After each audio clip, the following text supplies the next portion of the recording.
What's up on it, people? Here we are today. Now we had a lot of good athletes here, but very rarely do you ever have the chance to say that you're here sitting with the former fittest man alive. And we have that opportunity to say that today. We're here with Graham Holmberg, winner of the 2010 CrossFit Games, and that prestigious honor of being, at that moment in time, the fittest motherfucker on the planet. How does that feel? That's a pretty cool award to win, and it's definitely a title that carries a lot of weight with it. Obviously, you're going to get a lot of people saying, well, how legit is the test? Did they have all the best athletes? Did they do this? Can they do this? And I think the more and more that we keep seeing with CrossFit, competitions keep coming out, I think that claim is becoming more and more prevalent that, these are the fittest people in the world. Mm-hmm.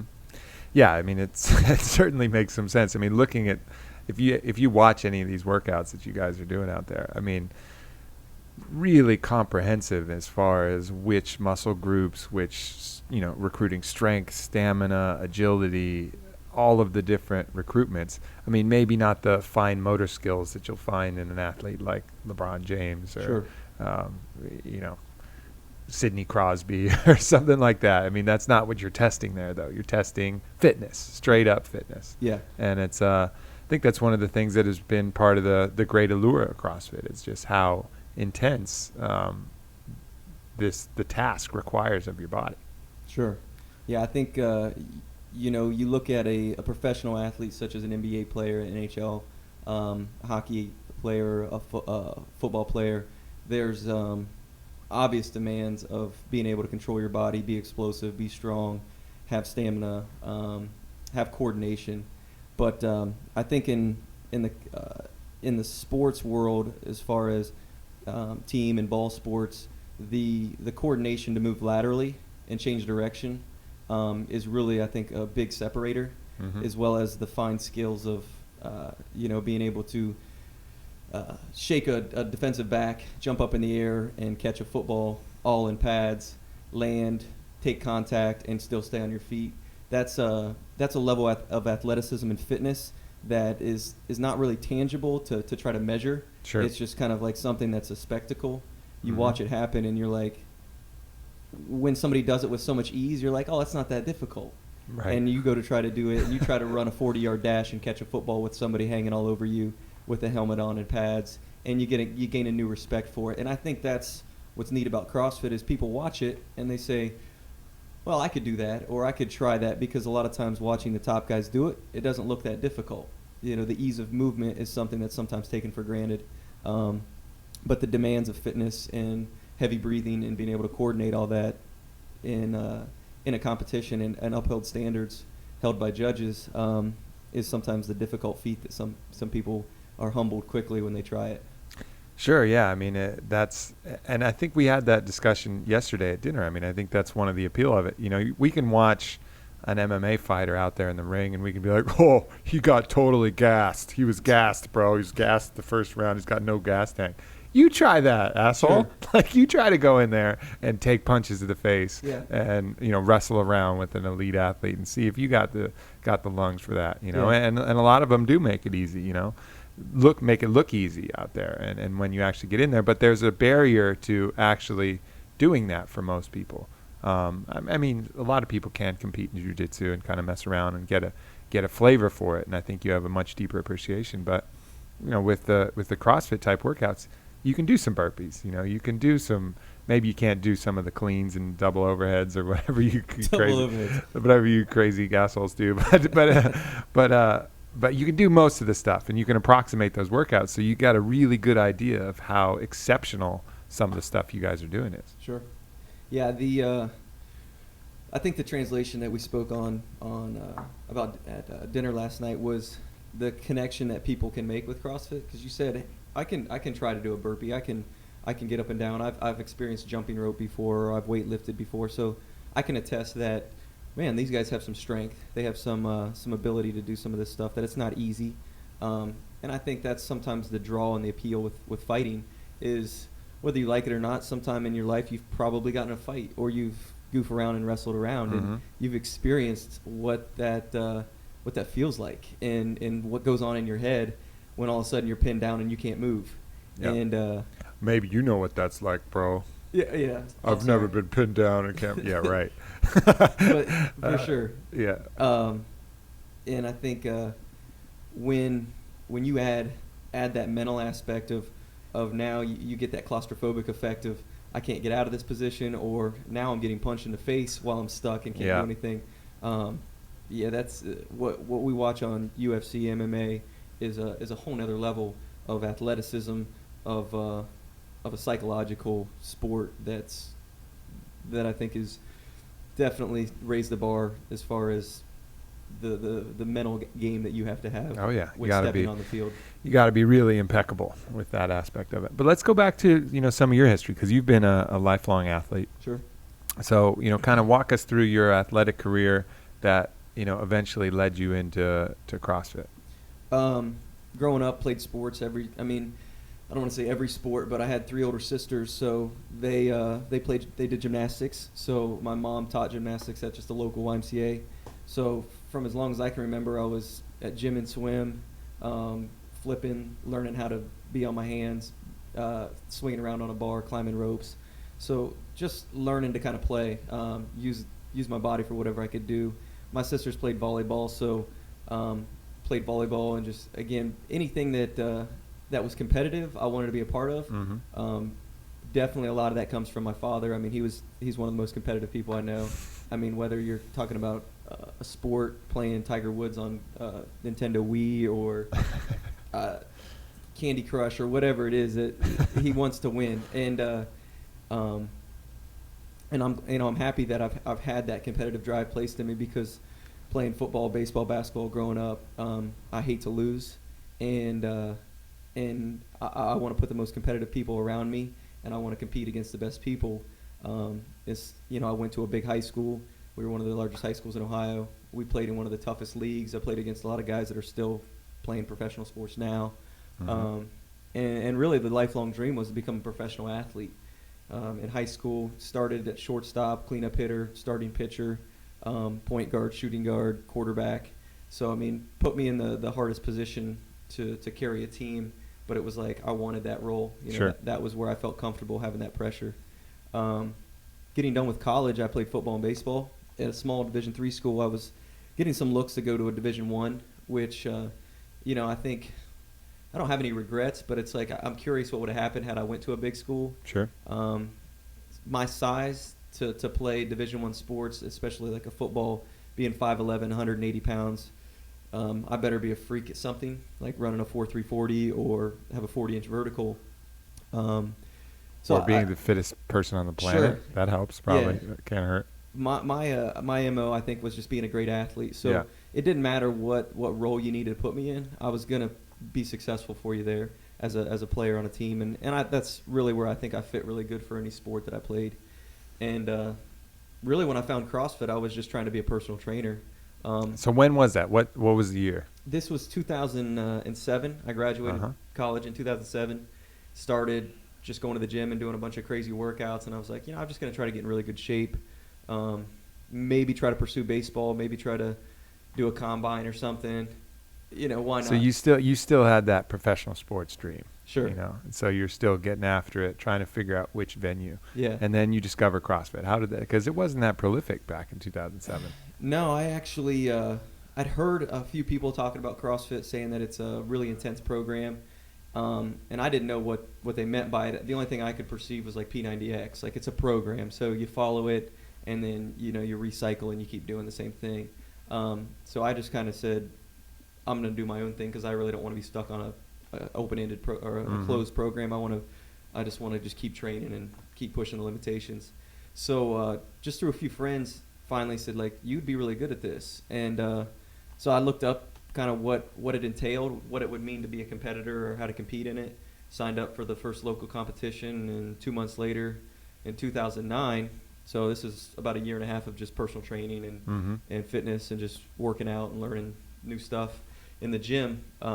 Went and did a competition in Columbus, Ohio, qualified for the 2009 CrossFit Games, and went out and competed in California and competed every year since. Yeah. So you had a pretty good background, though, from being in college sports. You probably had some exposure to Olympic lifts. From your childhood, you had some exposure to gymnastics, and those are two elements that Olympic lifts and gymnastics that seem to be kind of a good base for a CrossFit athlete. Would you say that's pretty much the best base to come from? I think so. I mean, I see it from the women's side, you see former gymnasts do extremely well. And I think why you see that really, really successful on the women's side of things is I think the women typically will struggle with pull-ups, with handstand push-ups, with stuff on the Olympic gymnastic rings, climbing ropes. Women, just the way they're built, are a little bit weaker upper body than men are. Mm-hmm. Not to mention guys are doing bench press 3 days a week and doing push-ups all the time and pull-ups. So 5 days a week, bro. 5 days a week. Every day I bench press and do curls, bro. Yeah, so since guys understood what it meant to get stronger and be in the weight room, I mean, you're typically working your upper body. Yeah. So the upper body stuff doesn't challenge the guys. Wait, there's a lower body? What are you talking about? Yeah, don't miss leg day, bro. What are you talking? Miss leg day. Lando, lower body? What is he doing? I only do lower bodies. Calf raises. Calf raises. Which can be achieved by just simple jumping rope or the calf raise machine.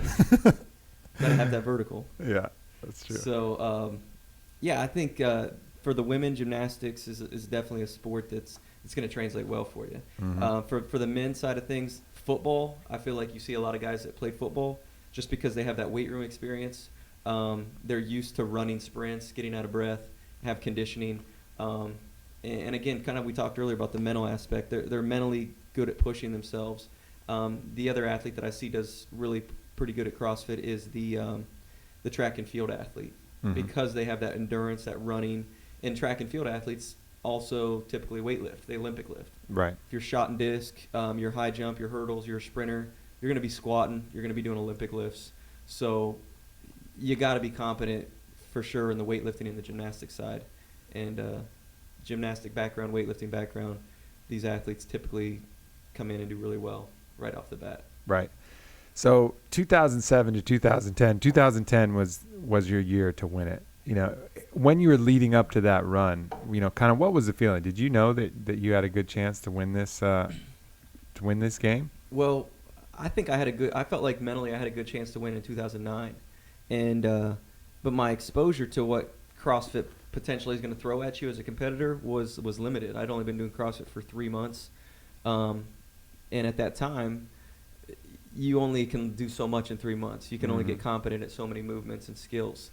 And so my first exposure in 2009, I was not prepared. So did you start in 2007, or I thought Yeah, so 2007 I started, but I'm just going to the gym doing pull-ups, doing push-ups, getting out of breath, pushing sleds, climbing ropes, flipping tires, just getting in shape. Man shit. Exactly.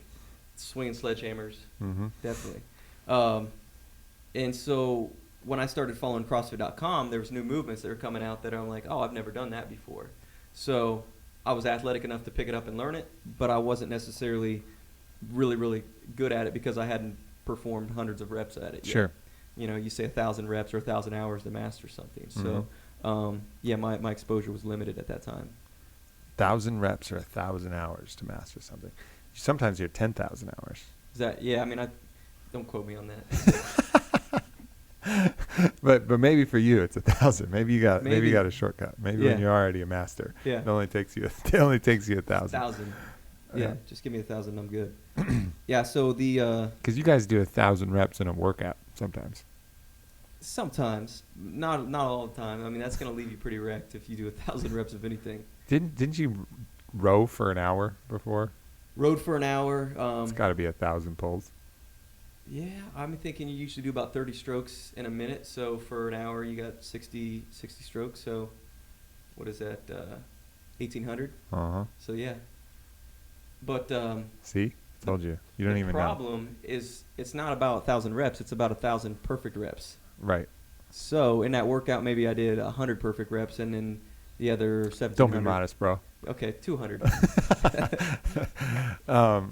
All right, so let's go back to this games. You thought you had a chance 2009, still weren't quite familiar, and then you're like, oh, I got this. I got this for 2010. Yeah, there was for sure some cockiness that I had going into the games that year, and I was humbled quickly that okay, I'm not as prepared and I'm not as good as I thought I was at this. But I remember sitting on the airplane and I told my wife, and well, she wasn't my wife. Was at there the the time. $250,000 prize at that point too? The prize in 2009, I believe, was $5,000.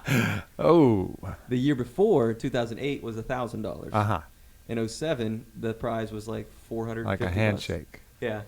Hey, here's some money that we scraped together. Yeah. From our couch. Yeah. I wish I had the Price is Right tuba song ready to play right now. Yeah.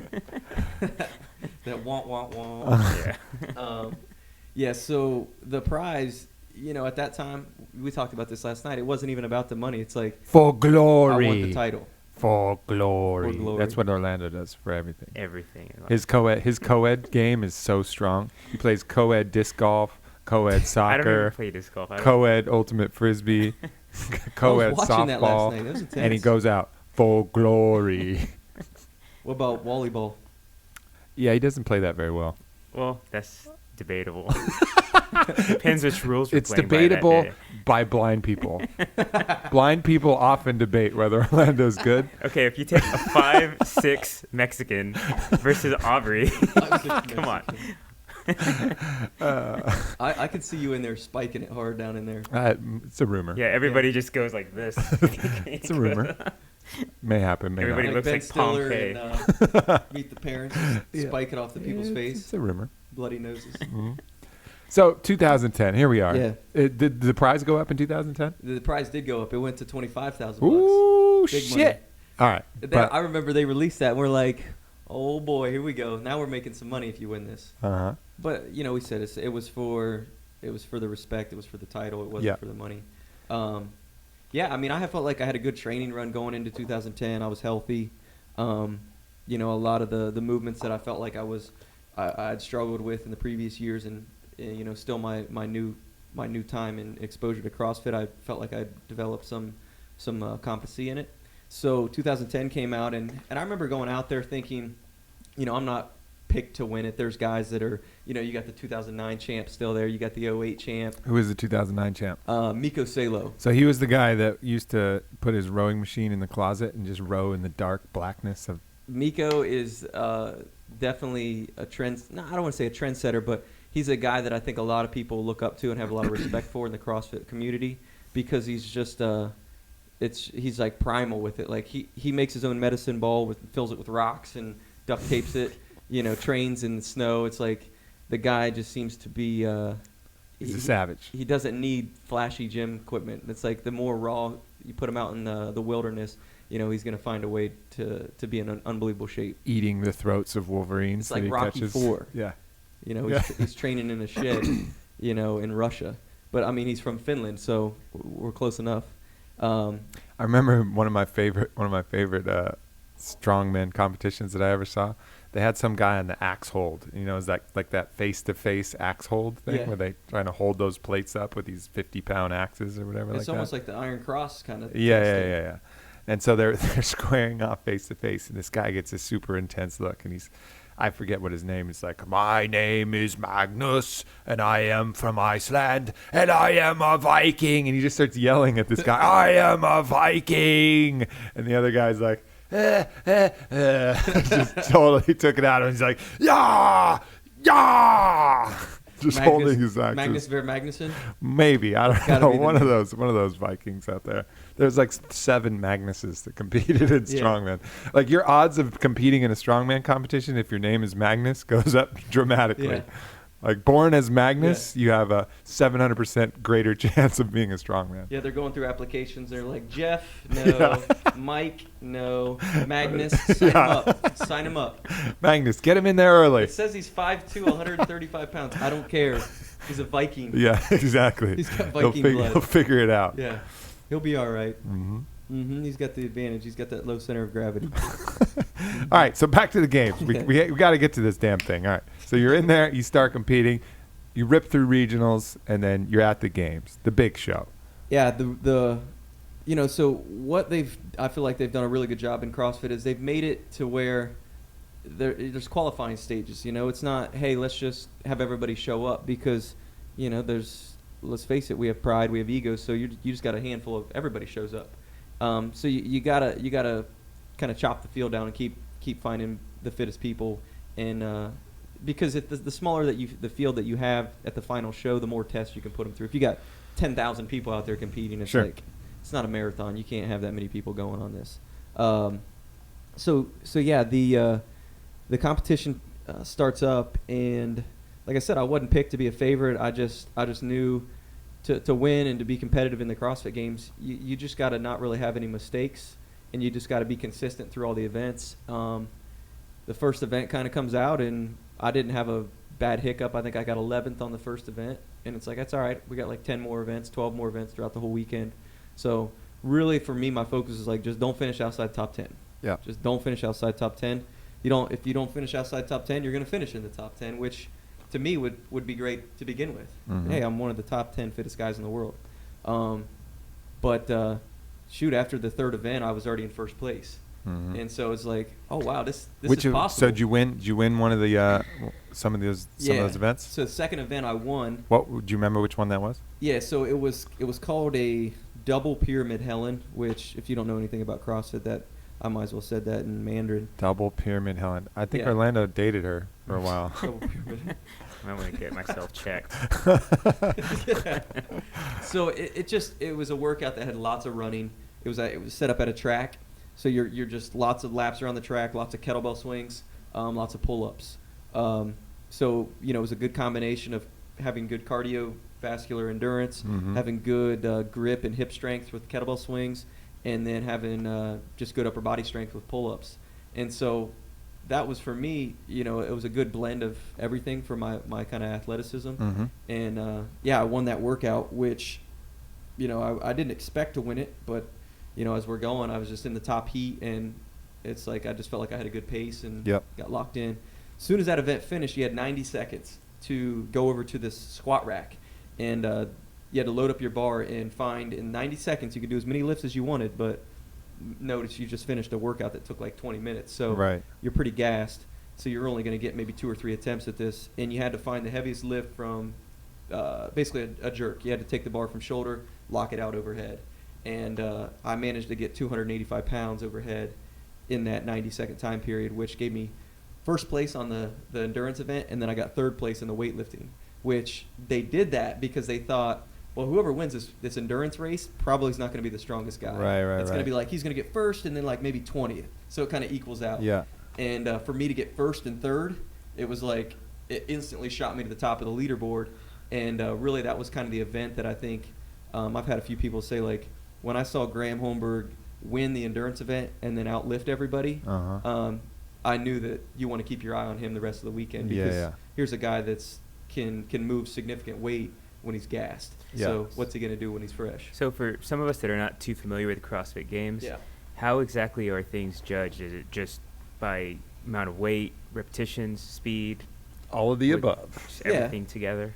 I think they're working on making it a better spectator sport. A lot of times you watch it and you're like, I don't know who's winning or who's ahead, or that guy just finished, but there's another heat to go. So even though his time looks good, he's going to get beat by 10 other people in the next heat. So it's sometimes confusing to watch. So you really pay attention to the leaderboard. But each workout's different. Some workouts, here's X, Y, and Z, and you're going to do it as fast as you can. And so your score is ranked about how fast you got the workout done. So let's say I have to run a mile and I have to do 100 push-ups. If I run the mile in 5 minutes and do 100 push-ups in 2 minutes, my time's 7 minutes. So now if I get 7 minutes and nobody beats me, I get first place in that event, right? So then you're ranked amongst your time. Maybe the event is, like I said, that that event where you weight lift. And so now if I lift 300 pounds or whatever the top lift is, you get first place, and then you get ranked accordingly on how you lift. So sometimes it's time, sometimes it's weight lifted, sometimes it's the amount of work that you can get done in a set amount of time. So let's say we set the clock for 10 minutes, and we take you to the track and say, Let's say we set the time for 45 seconds. We see how many times we can do double rope slams. you're going to make me relive this? So I was humbled very quickly yesterday. Because, here I am on it, coming in here. You got to, Oh, did you make him do the bell? Yeah. yeah. So Aubrey comes in with this little smirk like, yes, you should see how many times you can ring the bar here. So you just got to send these battle ropes. It's not a big deal. Just just send a wave through it. I'll show you one. And you got to hear the bar ring. And so I was like, okay, I've done some battle ropes before, but I kind of knew just the way that you were smirking that I was about to get my butt handed to me. So yeah, 45 seconds. Just see how many times you could send this. It has to be a pretty aggressive wave through the ropes. Yeah.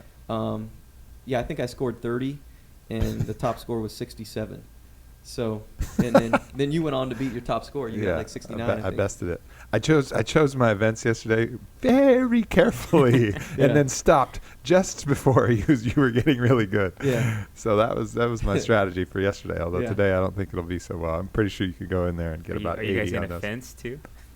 Yeah, sword fighting is available. Today? It's available. There's a bounty for my kendo sword fighting. It's available. I think we're about to post a video of me and TJ sword fighting. Actually, the new UFC champ. Yeah, it's pretty fun. Nice. Pretty fun. No, so I'm not a sword fighter. I'm gonna get totally smoked in that as well. But hey, CrossFit. Prepare for the unknowable. Yeah, that's it. Maybe I gotta fight Dave Castro with a sword. I think that'd be something else. It might be a long line. I don't know. So then, all right. So we got the. You get in there to the end, and you have a good chance. You win the games. How does your life change after winning the games? I think you're like, okay, wow, am I recognized as this fittest person on the earth? And who's recognizing this? Mm-hmm. Because let's be honest. I mean, CrossFit is the one that's claiming this. I think at the same time, CrossFit has also been very proactive in saying, hey, if you think that you're fitter than the tests that we're providing, if you think that you can come out here and perform against who we consider the best guys, and you feel like you have a legitimate chance to win, he's basically put the invitation out there to say, just contact us and we'll create a spot for you at the games and we'll throw you in the mix with these guys. Mm-hmm. Basically, in 6 years since that saying's kind of been going around, nobody's taken them up on it. Yeah. So the people that are competing are the ones that are signing up, going through the gauntlet of the Open, the regionals, and then making it through to the final test at the games. That being said, I don't know. I haven't seen the email response from that either. You might. Right. There might be 100 guys that said, I think I can do this. I'm no. But I think the people that have given CrossFit a legitimate try and went in there and done some of the movements and tried a few workouts, that whether they want to say they agree that they're the fittest people in the world, it's really hard to disagree and say that it's requiring a significant level of fitness to do what we do. Right. There's no denying that. Yeah, no doubt. So how after that happened did your life change? I mean, there's a ton of. That's the interesting thing about CrossFit is that there's so many people who are avidly in the same system that you instantly get a fan base that is probably pretty rabid, I can imagine.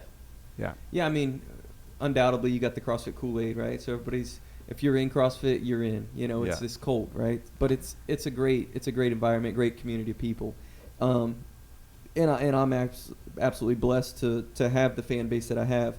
I think the first thing that changed in my life was the amount of time that I had to spend on Facebook, trying to accept friend requests and return messages to people, because it was like, you need to get that public Facebook, dude, bro. this is cool. Like I got a bunch of people messaging me, and then before I knew it, it's just like I got this revolving door of 1,000 messages coming through because people are like, well, let me see what your training's like, and could you help me this? And so I'm like, well, sure. I'm sitting there responding to everybody, and I'm like, this is time consuming. But so we created a fan page, and this is kind of goofy. And a good friend of mine, Lewis, was like, dude, you gotta have a fan page. You gotta have this Twitter page. You gotta connect with your fans, man. This is what people want. So that would probably be the first thing that I would say, for me, has changed, is like, if I go out to the mall, if I go out to the grocery store, people don't know who I am. Mm-hmm. It's like they're not like, that's Graham Holmberg, that's a CrossFit guy. Right. It's not like I'm Tom Brady and I got to hide my face, everywhere I go. The one flip side though is if I'm around the CrossFit competition, I might as well be Tiger Woods though. It's like people are lining up to take pictures, people want autographs, and it's like, dude, I'm just a guy that works out a lot. Yeah. But during a visit, one of my buddies owns a CrossFit gym, Sam Ferris. It's Southern Maryland CrossFit, and he just texts me, Graham, like across the whole text. Yeah, so he's pretty excited. I think, like I said, I'm humbled and blessed to know that the CrossFit community is very supportive of the top athletes and the guys that are, I'm a previous champion. There's only been, so 07, 8, 9, 10, 11, 12, 13. We have 7 years of competition and only five male winners. Obviously, Rich Froning's won it 3 times, but, it's a small group of guys that have won the CrossFit Games. And to know that my name's in that list of guys is kind of surreal still. I mean, really knowing how hard the tests are and really how perfect you have to perform and be consistent, not just the day of the weekend, but year round. I mean, you take 1 week off and you notice your fitness levels drop. You take a month off, you get an injury. And that's something that I've had to deal with. I've had some shoulder injuries. I've had knee surgery. And a lot of people are like, oh, I told you CrossFit will hurt you. And I'm like, man, these are injuries that I've had from playing sports. That when I started doing CrossFit and taking a more pounding, my body starts to kind of become a little bit more susceptible to a knee injury when I've already had, been collisioned and tackled for 15 years playing football. That said, of course, we had a little discussion yesterday. You run a CrossFit gym and you make extra sure that you teach on an instructional level all of the people at your gym, proper form, take the proper care to make sure that they're not getting injured. And you mentioned an extremely low injury rate at your gym, and that's one of the biggest knocks on CrossFit. So, I think for people who are, concerned about that, and for potential gym owners that are listening, what's kind of some of your message to them to help kind of mitigate that risk or issue or concern or anything along those lines? Yeah, I think for sure the CrossFit gyms get a huge knock on, it's dangerous, don't do it. I think as an individual, you have to weigh risk versus reward. If I decide that I'm going to go into a gym knowing that I'm going to be weightlifting and I'm going to be out of breath and that I'm going to be exposing myself to movements that I haven't been maybe training my whole life, and then now I have to do them for repetition, I have to understand that there is some level of responsibility on my own self, knowing that when I step into the gym that I need to be paying very close attention to what the coach is instructing me on. So at my gym, I try to make sure that as a coach, it's my responsibility of what's happening with my athletes as well. So I'm not going to take for granted that I don't care that you played professional sports. I don't care that you worked out your whole life. You get people all the time like, oh, I don't need to go through your intro classes. It's like, yeah, you do. Just go through them. And I always tell people, I'm like, just act like you've never heard of squat before. You've never done one. You've never touched a barbell. And just let me teach you from ground up. And empty your cup of ego. Yeah. And, really because this is important because we're gonna test you in this. And it's really crucial that you understand what's proper, what's not proper. And recognizing when you're not moving properly that the coach is going to be in this gym, but he's not going to always be able to be there and hold your hand. So you also, I think, as an athlete, take responsibility for knowing when you're fatigued and when it's time to step back and take a breather and re-get your positions and re-get your form set. But I think if the coach isn't teaching that at the gym and the instructors aren't teaching that and the owner doesn't implement that from the get-go, it's a free-for-all. Yep. It's barely, you can almost sum it up as organized chaos. And CrossFit's growing crazy, and people are getting addicted to it. People love it. And, some gyms you walk into and there's 30, 40 people in there and there's 5 classes going on, and it's like, this is insane. It's a zoo. And that's when you're going to see your risk of injuries going up. Well, sure. And people also get carried away with the competitive aspect of it. Yeah. I mean, I even know, I've dropped in with Lewis a few times, and we'll get in these workouts, and I'll push myself to a pretty aggressive point just because. Oh, is that right, Lewis? Is that right? Is that what you're bringing today? Okay, I got you. Yeah. And it'll be a lift that I'm not that familiar with, like a front squat. Like heavy testing single rep max on front squat. Well, probably I should have backed off a little bit on that, but you get in that competitive environment, and you're like, I got you, bro. Yep. And that can really push you. So I think it's up to your own. You got to have austerity as an individual to say, hey, let's take it easy, a little bit easy on this one. Yeah. Make sure I'm doing it right and not try to go for broke. Yeah, there's it's definitely there's a lot of testosterone flowing around in the CrossFit gyms. You got guys that nobody wants to look bad. Mm-hmm.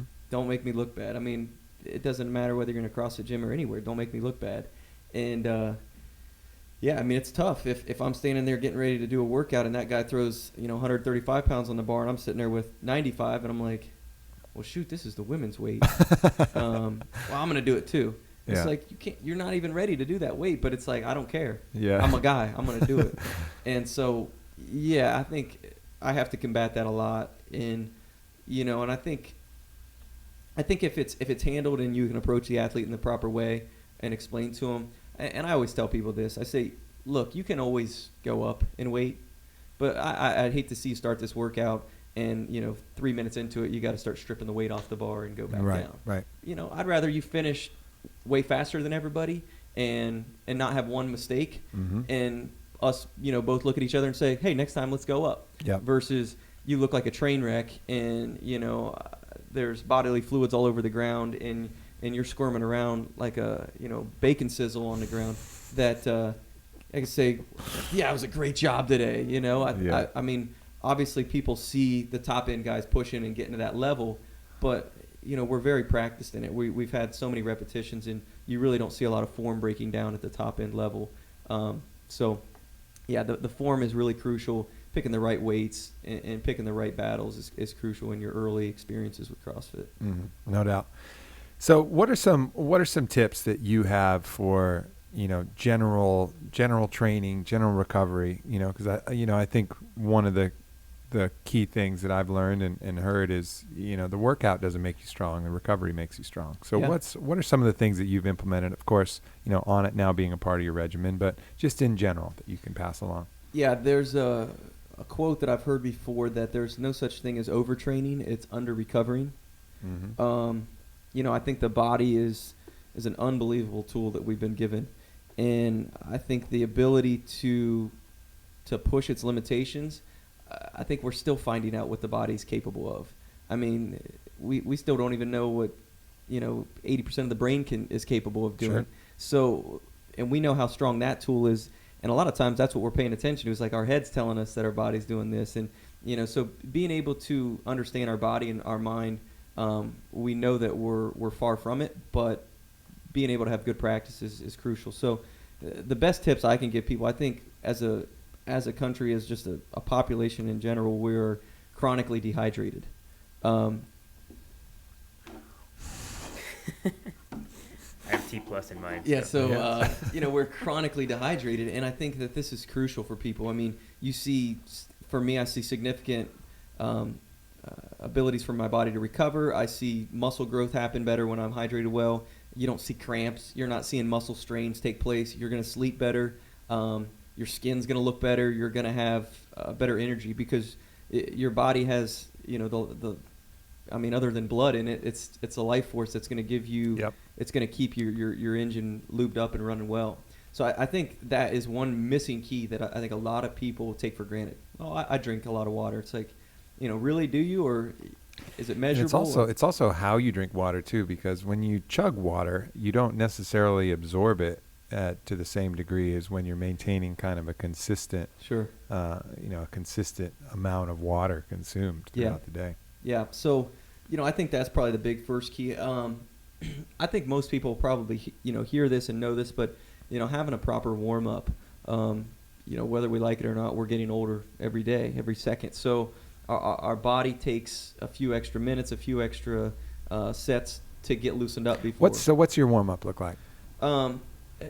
For me, if I've not broken a sweat, I wouldn't say I'm warming up. I've warmed up yet. Mm-hmm. I don't necessarily need to be, leaning over, gasping for air and being out of breath. But typically, I'll get on a rower and row 1,000 to 2,000 So do you do any kind of myofascial, any stretching prior, or what's kind of your go-to? You just kind of get the muscles I get moving Yeah, first, I get and then moving. do you go into any kind of pressure point or? Yeah. So, Yeah.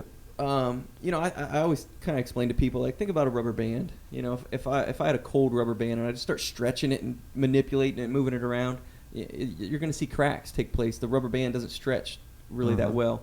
But if you think of a warm rubber band, how much more pliable it is, how much easier it can move and be manipulated. So, I think getting the blood moving through the body and through the muscles is crucial first. So I take anywhere from 10 to 15 minutes of just moving around, just basic lunges, just overhead shoulder rollovers, just arm circles, just getting shoulders, joints, hips, ankles, everything moving. At that point, once I start to feel movement take place, depending on what the event is, I start practicing some of those movements that I'm going to be doing in that workout. And based on how I feel there, so if all of a sudden my hips start to feel a little tight, at that point is when I'll grab a lacrosse ball, grab a trigger point, a foam roller, and start doing some myofascial release in those areas, getting the skin and the muscle tissue to start being able to have a little bit more, pliability between the two. Sure. Create sliding surfaces. I mean, really, the body can be changed in a hurry, but I don't do a lot of stretching until post-workout. Yeah. So, I don't sit there and do a ton of stretching. I will spend some time in deeper positions that I'm going to have to actually move through just to make sure I get all the corners woke up. But really, for the most part, it's move, break a sweat, then spend a little bit of time, trigger point, some massage, some deep tissue work, just to get those any tightnesses alleviated before I start training. And then what about, we have as Onnit, we have a great deal of reach in a lot of different sports and things, but CrossFit is something that we're just kind of getting into. But as, a top CrossFit athlete, how have you found, the experience with our products, and how's that kind of helped you out? Yeah, so, anybody who's probably been spending time in a gym has, let me go to the local GNC, let me go to, let me jump online and bodybuilding.com or nutrition or whatever it is and find, supplements because what supplements are you taking, man? What are you taking? So you got to get your protein, you got to get your pre-workout, you got to get your glutamine, your creatine, you got to get all these supplements. And I think a lot of times this is an error on poor diet. So I'm not eating well, so I'm going to make up for it here. And so for me, I've actually, having some supplement sponsors before Onnit, I took the products, but for the most part, my supplementation was coming through my food. But when I found Onnit, and from the Warrior Bar that's made like with beef jerky, that's food. Yeah. From the buffalo jerky, sir. Buffalo jerky. Yeah. And I just recently was even turned on to like bison meat. And from the hemp force protein, it's a natural, it grows out of the ground, and I'm not against cows, I'm not against grass fed beef, but I think what the struggle is the hormones and the chemicals and the preservatives that's put into a lot of this stuff that I think we take for granted, that this is okay for me. It's like, no, it's not. This is really bad for you. And it's just cancerous to your body. Your body doesn't like it. It doesn't respond well to it. So for me, when I started looking at what Onnit had, I'm like, well, shoot, hemp force, this already grows. This is God put this on the planet for us to utilize. The animals and the products that I want to take, I want these to be naturally occurring. I don't want something to be fabricated in a lab, put into a pill and say like, oh, this is good for you. And it's like, I struggle believing that that's good for me. So when I started taking Onnit stuff, I didn't feel like I got ill responses from it, or like upset stomach, or like a bloating from a whey protein that you'll get sometimes, or a lot of times. The pre-workout drink with T Plus is awesome. So it was funny. I was talking with one of the guys. He's like I get a little jazzed up with it, and I was like, well, you take it pretty seriously. He's like, well, not all the time, but I'm like, you got to go weightlift with a little bit of that in you, man. You don't just sit there and answer emails. But so it's just like, I feel good about it. Like I don't. My heart rate doesn't feel like it's going to jump out of my chest. Exactly. I it's don't not feel, stimulant based. Yeah, I don't feel like I'm about ready to, blow a gasket when I take it. But I feel good when I weightlift. And when I'm spending an hour practicing Olympic weightlifts, it's a lot of mental focus and a lot of endurance that I got to maintain. And I've noticed really good gains, really good consistency with the product. And You know, that's the other thing. Yeah, we got a batch to cool the study. next. I can't talk about the results yet because they're going to be presented at a conference in July in Vegas. But we did some clinical testing on the Florida State powerlifting team with T+, and so we got some interesting results to publish on that. So I think CrossFitters and all kinds of people are going to take a look at that and take a look at this product with fresh eyes after we publish this clinical data. Yeah, that's a good thing too to think about. You know, as a college athlete, you're always questioning sometimes, what's the product that I'm putting in my body? You know, am I going to get flagged on a drug test for this? So, you know, that's another, you know, scary concern. I mean, you could walk into, as a CrossFit athlete, walk into a GNC and walk out with a product, you know, basically an over-counter product, and fail a drug test. And it's like, and it's happened before in the CrossFit sport because of, you know, it's got way too much caffeine levels in it, or it's got, you know, words I can't pronounce. And I struggle a little bit with, if I look at a product and I can't pronounce the words on the label, what am I putting into my body? Yeah. Yeah, so. I'm with you, my friend. I'm with you. Yeah. Well, it's been a pleasure hanging out with you here, man. And I'll definitely try and throw some new stuff at you today in the weight room and move some maces around and some clubs. Maybe and some sword fighting. We'll figure it out. We'll have For some sure. fun. And we look forward to seeing, you know, wherever this next road takes you as you continue to push yourself. You know, and that's one of the things that I really appreciate about CrossFit athletes is their drive to just better themselves constantly. And I think you're the epitome of that. And happy to have you on board and happy to meet you and have you out here, my friend. Awesome. Thanks, Aubrey. I appreciate it. Yeah, right on. Later, everybody.